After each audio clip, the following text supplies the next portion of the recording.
B3. Ini hanya uang. Siapa bilang aku tidak bisa meminjam?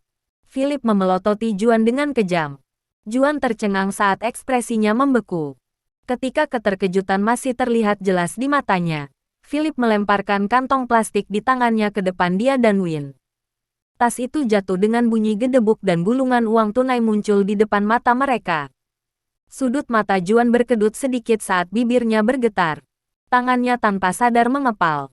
Win terkejut. Dia menatap uang yang dilempar Philip ke depan mereka. Bingung. Tapi kemudian ekspresinya langsung berubah dingin saat kemarahan muncul di matanya. Dari mana Philip mendapatkan semua uang ini? Jika dia memiliki ini, mengapa dia tidak mengeluarkannya lebih awal?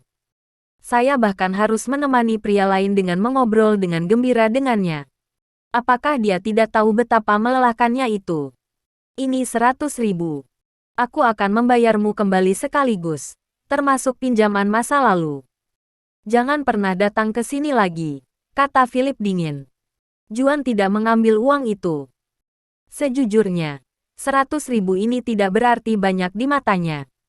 Dia hanya menganggapnya sebagai amal untuk orang miskin. Bagus, Philip.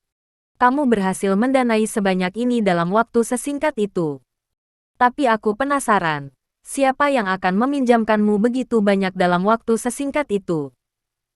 Juan bertanya dengan ambigu, merasa egonya terguncang. Dia telah tinggal di sana hanya untuk menunggu Philip kembali sehingga dia bisa mengejeknya. Selain itu, dia ingin menunjukkan kepada Win betapa buruknya pria yang dia pilih. Tapi sekarang, kata-kata yang ingin diucapkan Juan semua tersangkut di tenggorokannya. Perasaan tidak nyaman dan benjolan di tenggorokan ini membuatnya gelisah. Apakah itu ada hubungannya denganmu? Jawab Philip acuh tak acuh. Win tidak tahan lagi. Dia berdiri dan berteriak padanya. Cukup, Philip. Saudara Juan telah membantu kami berkali-kali sekarang. Jadi bagaimana Anda bisa mengatakan itu? Apakah aku meminta bantuannya? Apa kau tidak tahu untuk siapa dia melakukan semua ini? Philip membalas. Kemarahannya nyaris tidak terlihat di matanya. Win tercengang. Tentu saja, dia tahu mengapa Juan sangat memperhatikan Mila. Namun, diekspos secara langsung oleh suaminya melukai harga dirinya. Dia menuduh, apa maksudmu dengan ini? Philip menarik napas dalam-dalam untuk menenangkan emosinya. Dia telah berdebat dengan Win lebih banyak baru-baru ini. Apakah kamu tidak pergi? Dia mengalihkan pembicaraan kembali ke Juan. Juan mencibir. Dia kemudian mengambil uang itu dan pergi tanpa berkata apa-apa lagi. Win memelototi Philip dengan marah sebelum mengejar Juan. Saudara Juan, biarkan aku melihatmu keluar. Akhirnya sunyi. Philip duduk di samping tempat tidur Mila dan melihat putrinya tidur nyenyak. Dia merasakan rasa bersalah yang luar biasa. Mila, apakah sulit bagimu untuk bersama Papa? Tapi aku akan memberitahumu apa. Mulai hari ini dan seterusnya, kamu akan menjadi putri kecil. Philip membelai dahi putrinya dengan lembut dengan penuh kasih sayang di matanya. Saat itu, Win kembali ke kamar. Dia bertanya dengan dingin, dari mana kamu mendapatkan uang itu? Philip menjawab tanpa pernah melihat ke atas. Aku meminjamnya. Dari siapa? Halo. Win menghela napas lega. Dia mengira dia meminjamnya dari rentenir. Kamu sudah terlalu sering meminjam darinya. Kamu tidak bisa terus mengganggunya. Pastikan untuk segera mengembalikannya padanya. Kudengar dia akan menikah. Aku tahu. Aku akan mengembalikannya padanya secepat mungkin. Philip akhirnya memandang Win. Wanita ini benar-benar cantik. Bahkan dengan alisnya yang terkatup, masih ada pesona padanya. Sayang sekali dia tidak tahu bahwa suaminya yang tidak berguna, yang telah runtuh setelah satu kemunduran, sekarang menjadi pewaris keluarga terkaya di dunia. Dia sekarang bisa memanggil awan dan hujan hanya dengan anggukan kepalanya. Tatapan Win berangsur-angsur menjadi lebih gelap. Dia memandang putrinya yang terbaring di ranjang sakit dan berkata, Philip, kamu berhasil meminjam uang kali ini. Tetapi bagaimana selanjutnya? Apakah kamu harus meminjam uang setiap kali Mila dirawat di rumah sakit? Philip tua itu kuat dan bersemangat saat itu. Itu juga alasan mengapa dia jatuh cinta padanya. Tetapi setelah dia gagal dalam startupnya, Philip tidak dapat bangkit lagi, dan dia menjadi semakin celaka. Philip sedikit kesal. Saya tahu apa yang harus dilakukan. Win terdiam sejenak sebelum melanjutkan berkata, Philip, meskipun itu bukan untuk dirimu sendiri, anggap itu sebagai melakukan sesuatu untuk Mila. Ikutlah denganku ke hari ulang tahun ayahku akhir pekan ini. Minta maaf kepada orang tuaku. Philip tetap diam, hanya mengepalkan tinjunya. Melihatnya tidak mau mengatakan apa-apa, Win semakin kesal. Dia menginjak kakinya, mengambil tasnya, dan memarahinya. Kalau begitu, teruslah menjadi orang celaka ini selama sisa hidupmu. Setelah melihat Win keluar dari ruangan dengan marah, Philip akhirnya menghela nafas tak berdaya. Hidup tanpa uang dan gengsi tersedot. Akankah ayah mertuanya menyetujuinya? Sore harinya, Philip memiliki beberapa hal penting yang harus diurus, jadi dia meminta perawat untuk menjaga Mila. Win sibuk dengan pekerjaan, jadi dia sudah kembali ke kantornya. Philip naik ke skuternya, memperbarui daftar pengirimannya untuk mulai bekerja lagi. Dia menerima tugas pengiriman di Intercontinental Hotel. Orang-orang yang mampu membeli kamar di sini kebanyakan orang kaya. Setelah mencapai kamar suite nomor 8808, Philip mengetuk pintu. Halo, kirimanmu sudah sampai. Setelah klik, pintu terbuka, dan seorang wanita bugar muncul. Dia mengenakan crop top dengan tali spaghetti dan celana pendek hitam. Ada tato mawar di pahanya, dan rambutnya acak-acakan. Rias wajahnya sangat indah. Halo, Anda. Philip menyerahkan kiriman itu dengan senyum cerah sebelum berhenti di tengah jalan. Ruby. Ruby Ford. Philip. Gadis yang berdiri di depannya adalah pacar Howard, Ruby Ford. Dia menatap Philip dengan ekspresi terkejut saat kecurigaan dan kemarahan melintas di matanya. Ruru, apa kamu sudah selesai? Aku tidak bisa menunggu lebih lama lagi. Kamu bahkan membawa telinga kelinci hari ini, hehe. Dari dalam ruangan terdengar suara pria parubaya yang menjijikkan. Ruby memelototi Philip, menyambar kiriman darinya, dan membanting pintu hingga tertutup. Philip berdiri tercengang di luar pintu untuk waktu yang lama sebelum dia sadar kembali. Kotoran. Mengapa Ruby ada di sini? Dia bahkan di kamar dengan pria lain. Haruskah saya memberitahu Howie? Setengah jam kemudian, Philip bertemu Ruby di longe di lantai bawah. Yang terakhir telah mengenakan jas hujan hitam dan berlari dengan sepatu hak tingginya sebelum duduk di seberang Philip. Dia mengeluarkan $300 dari dompetnya dan meletakkannya di atas meja kopi. Berkata dengan dingin, ini untukmu. Philip menatap 300 dan mendengus. Apakah ini suap? Ruby mengerutkan kening dan menggali 200 lagi untuk dilemparkan ke atas meja. 500. Apakah itu cukup? Ini setara dengan 2 hari gajimu. Nah, itu meningkat dengan cepat. Philip berdiri, tampak marah dan berkata dengan gigi terkatup, Ruby, bagaimana kamu bisa melakukan ini pada Howie? Dia telah bekerja sangat keras untukmu, dan kalian berdua akan menikah pada akhir tahun. Jadi apa? Siapa bilang aku akan menikah dengannya? Ruby mendengus dan menyalakan rokok wanita, berkata dengan acuh tak acuh, Philip, kenapa kamu tidak memikirkan urusanmu sendiri saja? Kamu terus datang untuk meminjam uang dari Howie, dan itu mulai membuatku kesal. Kamu laki-laki, apakah kamu tidak punya rasa malu? Pantas saja istrimu ingin menceraikanmu, sampah.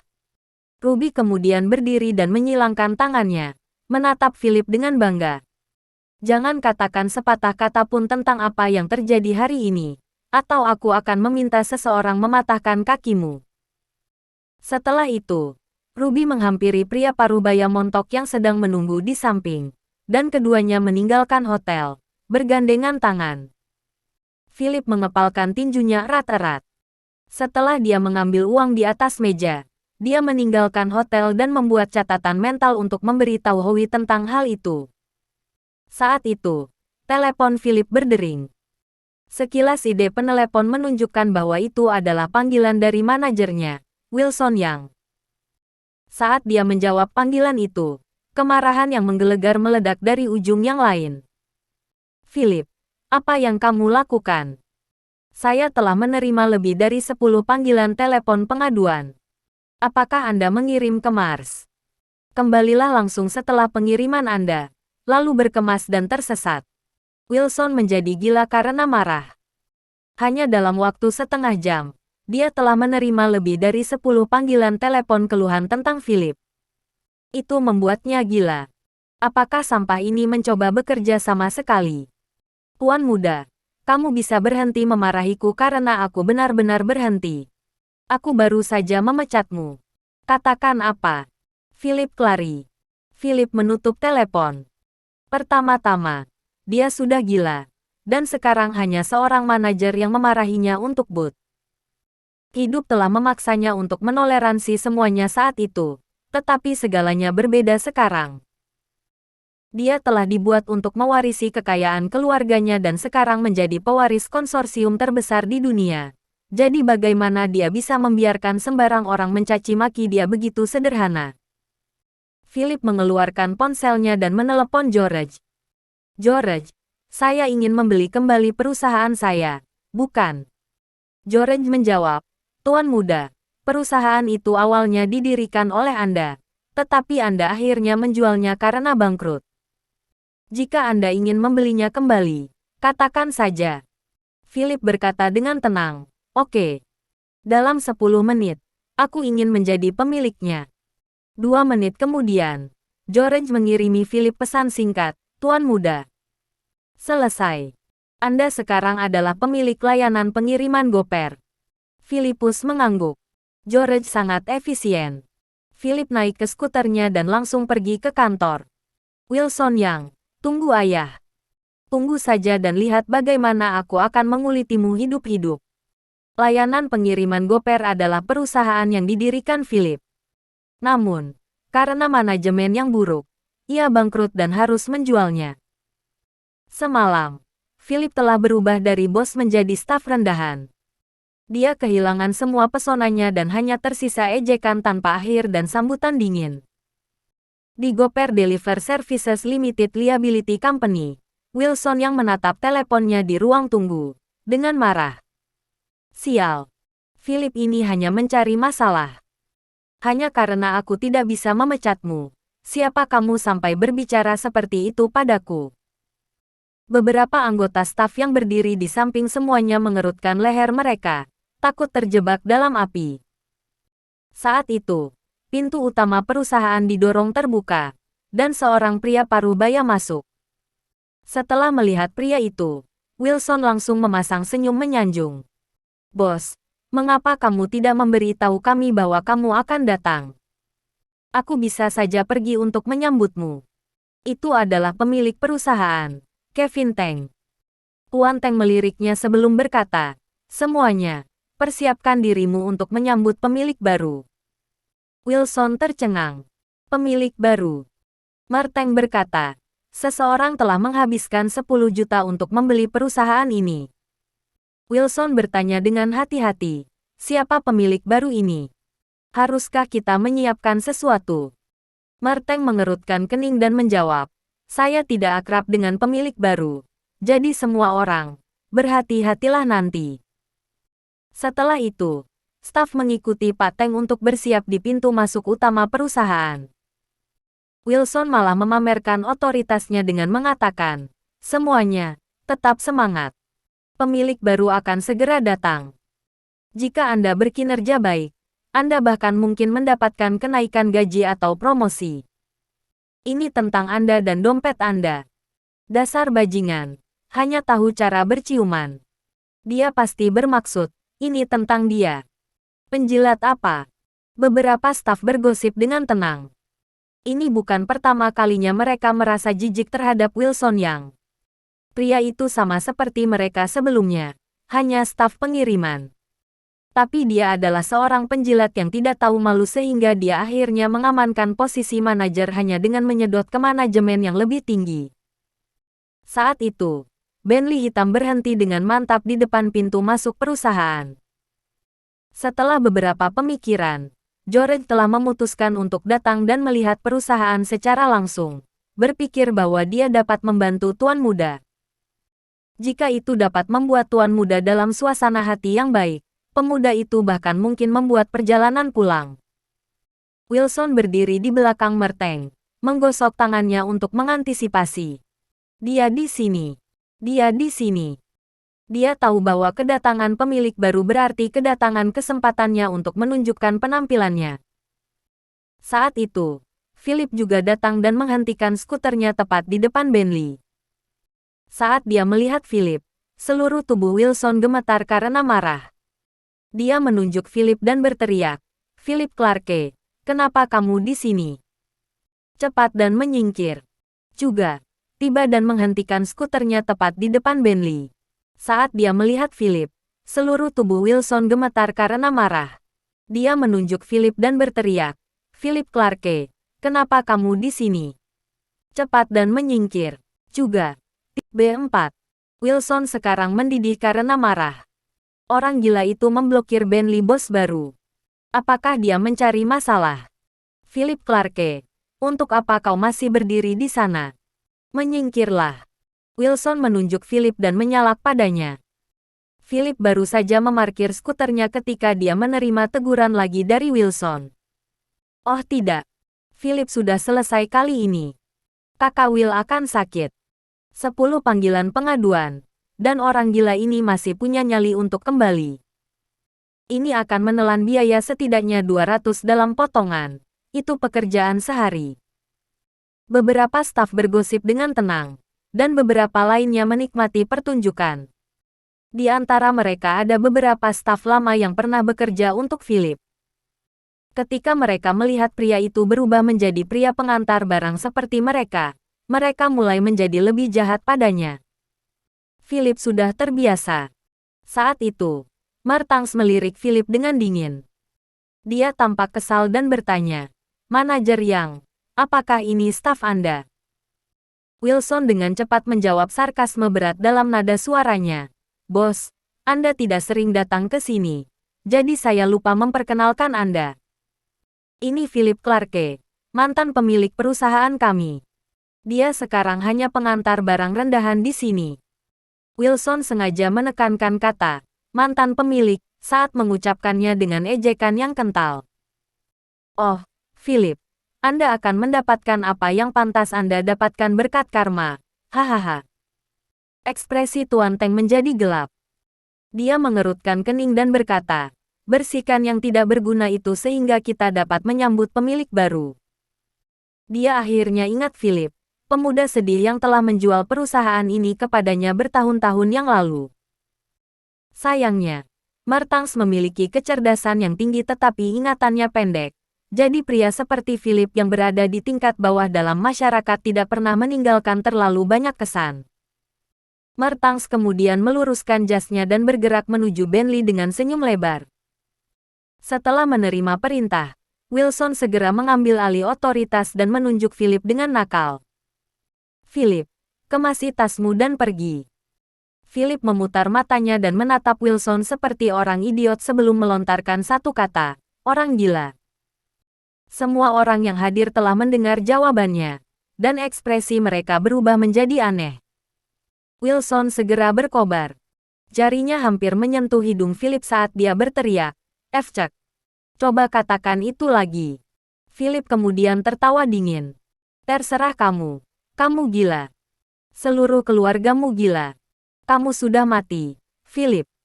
Kamu sekarang dipecat, dan kamu harus mengganti kerugian perusahaan." Wilson berkata dengan gigi terkatup saat dia memelototi Philip dengan mata melebar. Orang ini tidak tahu tempatnya. Dia harus diingatkan bahwa dia bukan lagi bos dari layanan pengiriman Goper, tapi dia sangat sombong. "Tunggu saja dan lihat bagaimana saya akan berurusan dengan Anda nanti."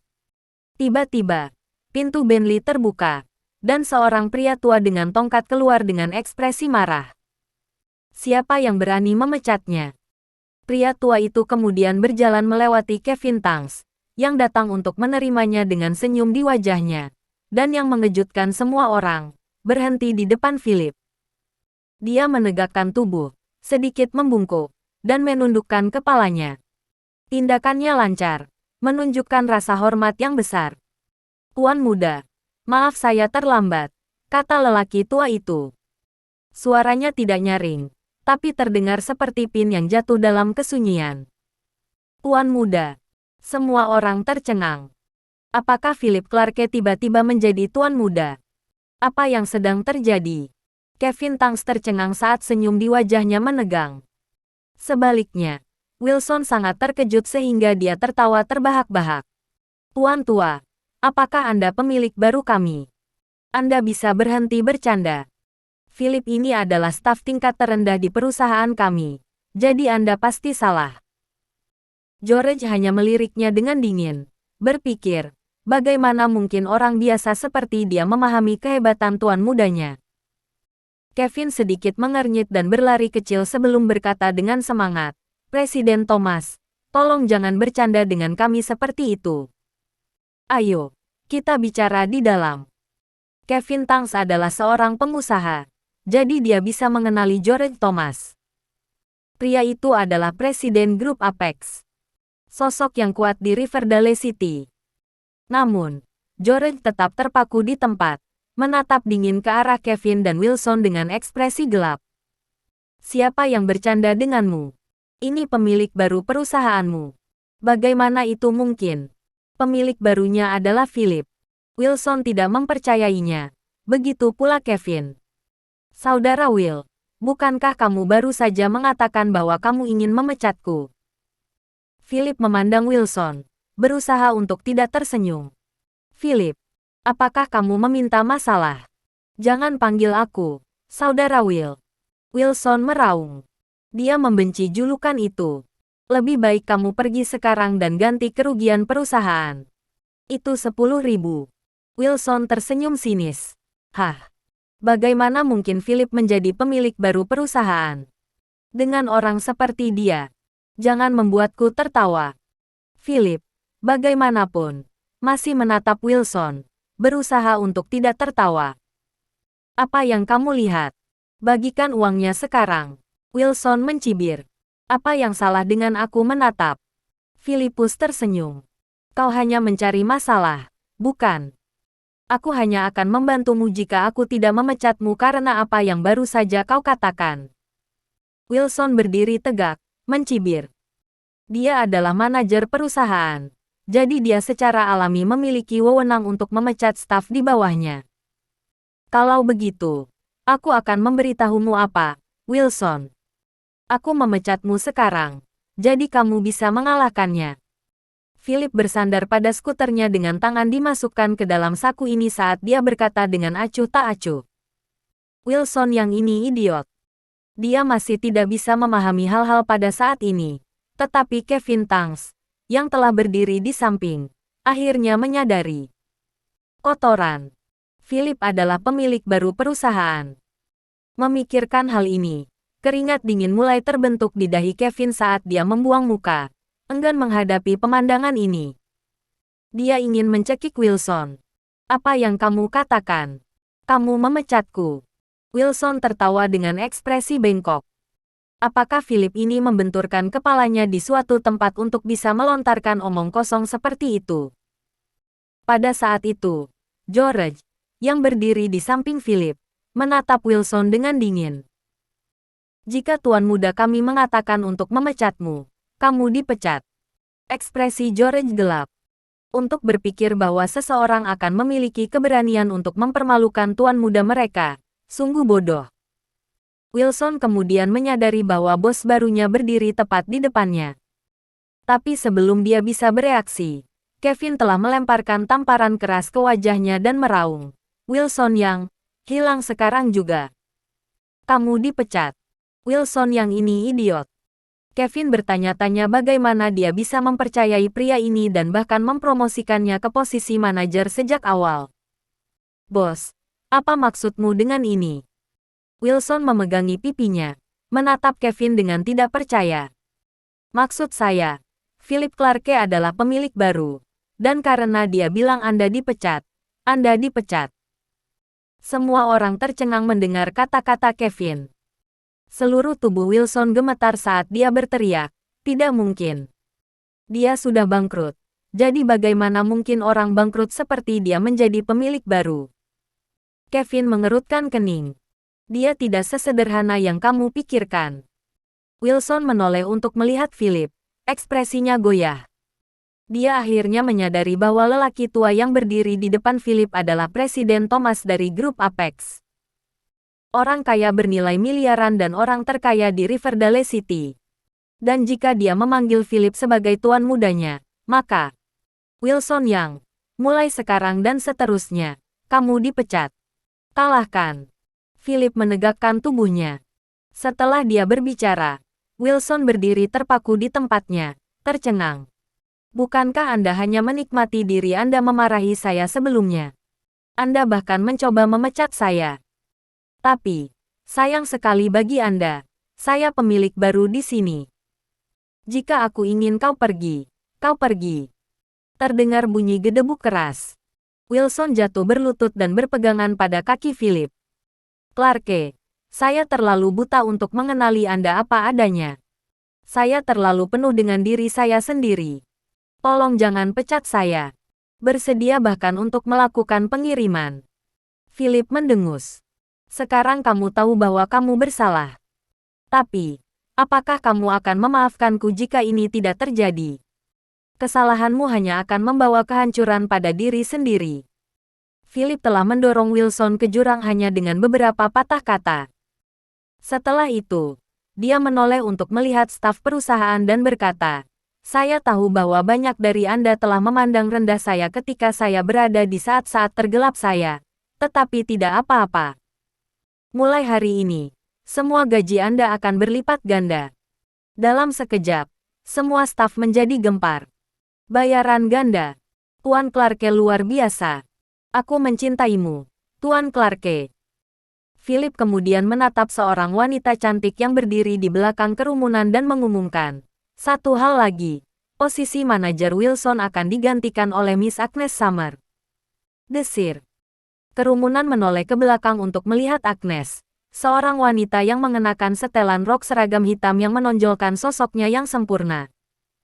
Agnes menatap Philip dengan heran, tidak bisa mengatur napas sampai Philip hendak pergi. Melihat dia akan menghilang ke dalam Bentley, sebuah emosi aneh muncul di matanya. Agnes berlari ke mobil dan berhenti tepat di depan jendela mobil, dadanya hampir copot.